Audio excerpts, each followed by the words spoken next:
नमस्कार दोस्तों, आप सुन रहे हैं मेरी कहानी मेरी जुबानी। कहानी है प्रभा की।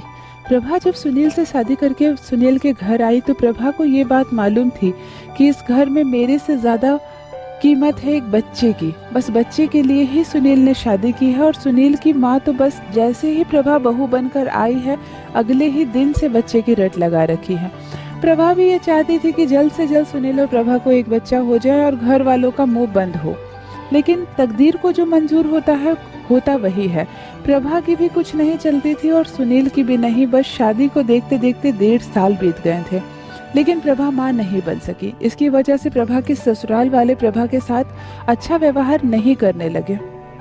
सास बात बात पर बच्चे को लेकर ताना देने लगी। प्रभा अब कुछ खाने के लिए भी बनाने के लिए पूछने जाती कि माँ जी आज खाने में क्या बनेगा, तो सास मुंह चिढ़ाकर यही कहती कि हमारी तो तकदीर ही फूटी हुई है, खाने का अब तो मज़ा ही खराब हो गया, अब तो ज़िंदगी लगता है ख़त्म हो जाएगी, ये घर को वारिस भी नहीं मिलेगा, हमारे नसीब फूटे थे जो तुम्हें ब्याह कर इस घर में ले आए। इस तरह के तानों से ज़िंदगी भर गई थी प्रभा की। लेकिन प्रभा को समझ में नहीं आ रहा था कि आखिर वो करे तो करे क्या। सुनील से भी जब इस बारे में वो डिस्कस करती तो सुनील कहता प्रभा मेरे हाथ में भी कुछ नहीं है, तुम्हें कई बार मैं डॉक्टर के पास ले जा चुका हूँ, मैं खुद अपना भी टेस्ट करवा चुका हूँ, डॉक्टर तो कहते हैं कोई समस्या ही नहीं है, तुम लोग आराम से माता पिता बन सकते हो। कितनी बार दवाइयाँ दी गई और हम लोग इतनी सारी दवाइयाँ खा भी चुके हैं, लेकिन अगर अब भी तुम प्रेग्नेंट नहीं हो रही हो तो मैं क्या करूँ, मेरे पास इस समस्या का कोई समाधान नहीं है, मुझे अपना काम करने दो। सुनील अपना पल्ला झाड़ते हुए अपने काम में व्यस्त हो जाता। सुनील के दफ्तर में बहुत ज़्यादा काम बढ़ गया था, उसका प्रमोशन भी हुआ था, इसीलिए सुनील अपना सारा समय और सारा ध्यान अपने काम पर लगाता था, जिससे उसकी सैलरी भी बढ़े और जो पैसे जीवन में उसके काम आई। इस बच्चे वाली चर्चा और जिद में सुनील अपना वक्त नहीं बर्बाद करना चाहता था। लेकिन प्रभा कुछ भी काम नहीं करती थी, वो हाउसवाइफ थी और उसके सारा दिन घर में रहना पड़ता था और सासू माँ जीना हराम कर रखी थी।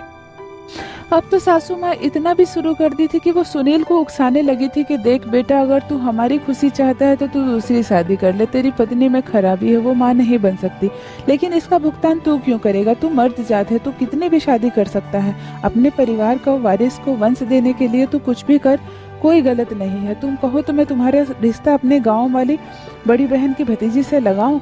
सुनील चिढ़कर कहता है माँ एक शादी काफ़ी होती है, मुझे प्रभा से बहुत प्यार है, अगर बच्चा नहीं हो पा रहा है तो इसमें सिर्फ प्रभा की गलती नहीं है, मुझ में भी कमी हो सकती है, शायद डॉक्टर नहीं पकड़ पा रहे हैं, इसीलिए तुम ये दूसरी शादी की बात कभी भूल कर भी मत करना।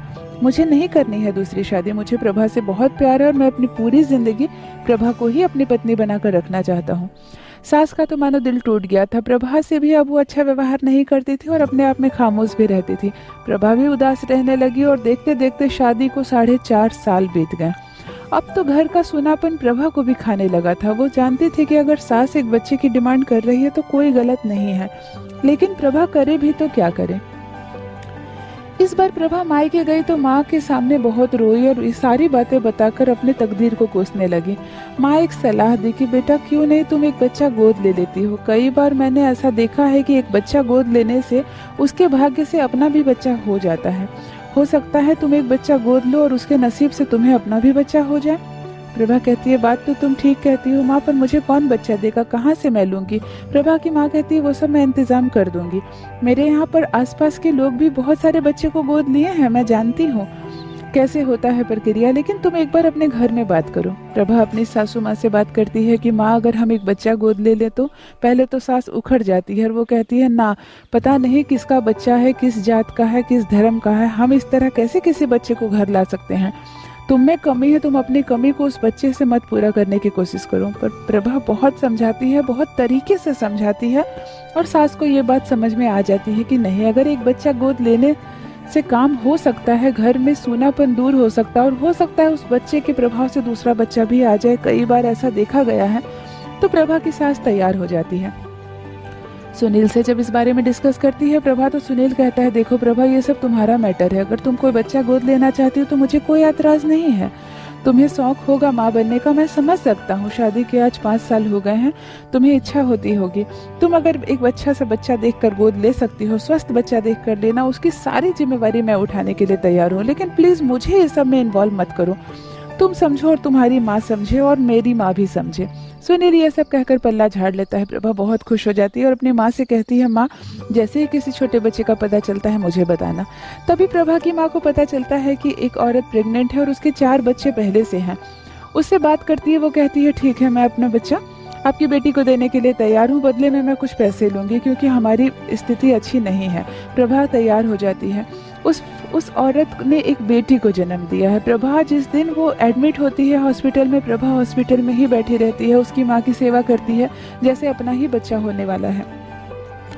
सुंदर सी गुड़िया रानी का चेहरा देखकर प्रभा को ऐसा लगता है जैसे मेरी बेटी हुई है, मैं आज माँ बन गई। और सच में वो औरत बहुत ही ईमानदारी से उस बच्ची को उठाकर प्रभा के गोद में दे देती है और कहती है, दीदी आज से ये आपकी बेटी है, मेरी नहीं। मेरे 4 बच्चे पहले से हैं। भगवान ने आपको बच्चा नहीं दिया, शायद मुझे ही माध्यम बनाया आपको माँ बनाने का। प्रभा बहुत खुश होती है और उस बच्ची को सीधे लेकर अपने ससुराल चली जाती है। सास भी बहुत खुश होती है, आरती उतारती है उस बच्ची को और अपनी पोती समझकर उसको स्वीकार कर लेती है। घर का सूनापन तो मानो देखते ही देखते दूर हो जाता है। घर में रौनक बढ़ जाती है।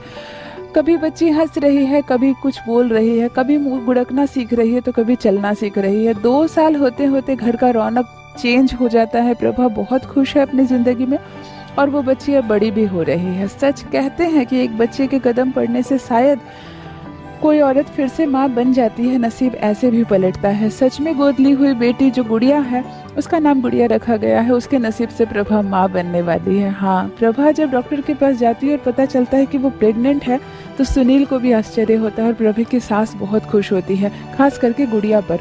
गुड़िया को गोद में लेती है और कहती है, जो गोद ली हुई बच्ची है इसकी किस्मत बहुत अच्छी है, आज इसके नसीब से हमारे घर में प्रभा भी माँ बनने वाली है।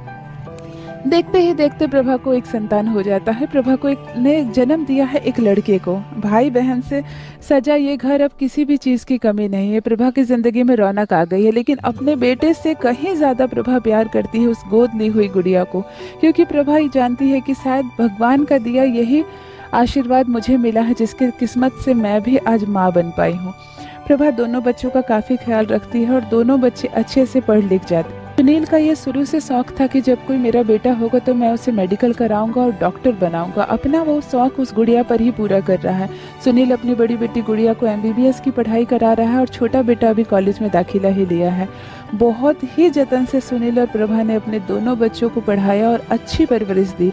अब तो प्रभा की सास गुजर चुकी है, ससुर भी गुजर चुके हैं। प्रभा, सुनील और उसके दोनों बच्चे गुड़िया और जितेश बहुत अच्छे से पढ़ रहे हैं, अपने पैरों पर खड़े हैं।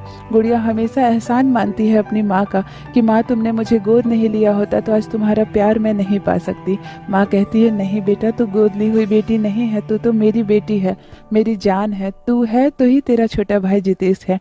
बहुत ही प्यार से चल रहा है प्रभा और सुनील की गृहस्थी। ये थी दोस्तों गोद ली हुई एक छोटी बच्ची की कहानी। आशा करती हूँ दिल को छू गई होगी ज़रूर। मेरी कहानियाँ पसंद आए तो चैनल को सब्सक्राइब ज़रूर कीजिए। बने रहिए मेरे साथ। आप सुन रहे हैं मेरी कहानी मेरी जुबानी। धन्यवाद।